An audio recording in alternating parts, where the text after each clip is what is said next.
Check it out. Finally got the UVU Compost Program into the UVU Review newspaper.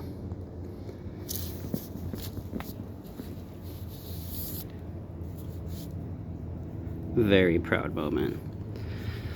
Just gonna give you guys a brief tour of some of the stuff we have going on. It is November 1st, 2024.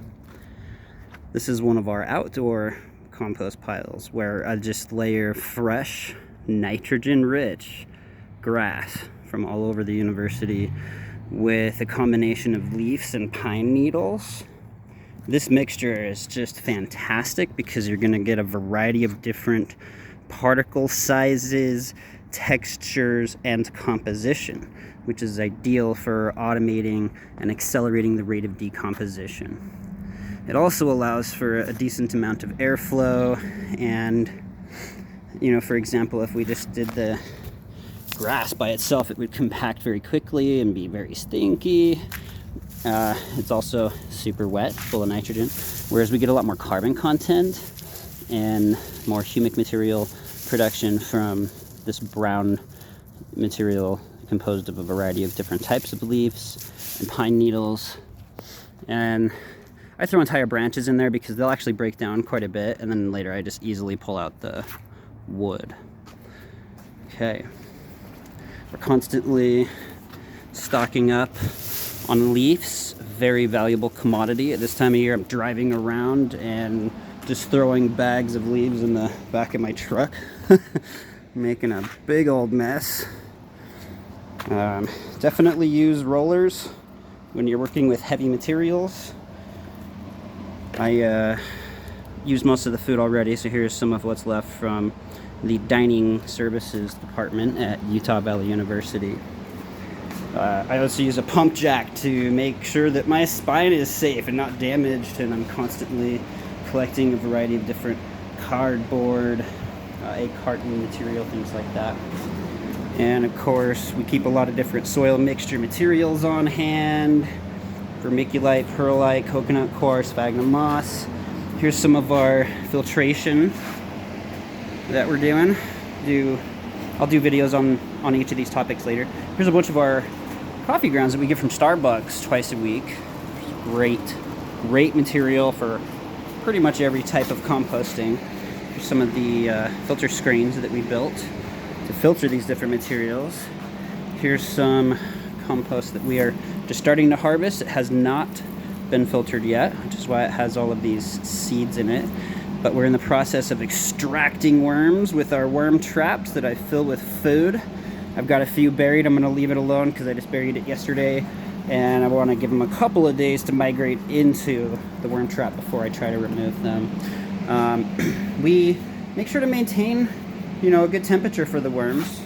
So when it gets cold, like it is right now in Utah, then we start to make sure it doesn't drop below 70 degrees Fahrenheit. I try to keep it from going over 90 degrees Fahrenheit as well. Sometimes you can see, try to put this one on the side. No, they all hid from the light. Once I turn the lights on, they dive. So that's fun. Here's our currently 40 compost bins. Most of them are pretty full. There's always a little room to shuffle stuff around and, bury more food. And typically I'll leave them for about 2 months, maybe 3, based on what I feed them. And that allows me to, make sure that in the end what I'm harvesting is about 80% compost. You're going to filter whatever doesn't break down out of the material and just throw that into future bins. And just for the sake of processing and ending up with a quality end product, I give it a few weeks in this state so that I can retain my worm population and filter out things that I don't want growing in the compost. When you have, plants popping up in the compost that you provide to somebody, they're like, hey, what the heck? So try not to do that. We keep a lot of sphagnum moss on hand, and lots of newspaper and cardboard. Sometimes to dry out the coffee grounds, I'll just throw them in here next to my handy dandy fan, and These trays are at the bottom here. Also, I filled these with coffee grounds because then I can inoculate them with the leachate, the liquid that comes out of these bins, and that allows me to kind of get a head start on decomposition. So when I add it into a bag, then or a bin, then it's already, you know, full of microbes, actively decomposing the material. And I take a lot of cardboard and kind of use this to create sort of a splash zone. These are also drainage bins, so you know, liquid will come out the bottom. It's not perfectly set up. This is mostly repurposed materials, garbage, and so it's been kind of fun to build all of this without a budget, because it shows that you can do a lot with garbage, right? All right, we're gonna go outside. Oh, and this is a soak bin. So when we make our compost tea, and yes, I break these down with vinegar so that I can create different nutrients. We'll talk about that later, but I can soak different stuff, even with seeds in it, and then, you know, filter it out, right? And end up with a liquid that is highly infused with different microbes, humic acid, and different minerals. Okay, so here's one of our outdoor areas, and I layer this. It's really interesting. So you see where that garbage can is? We actually had the material about 2 feet higher than that is, so about the chest height.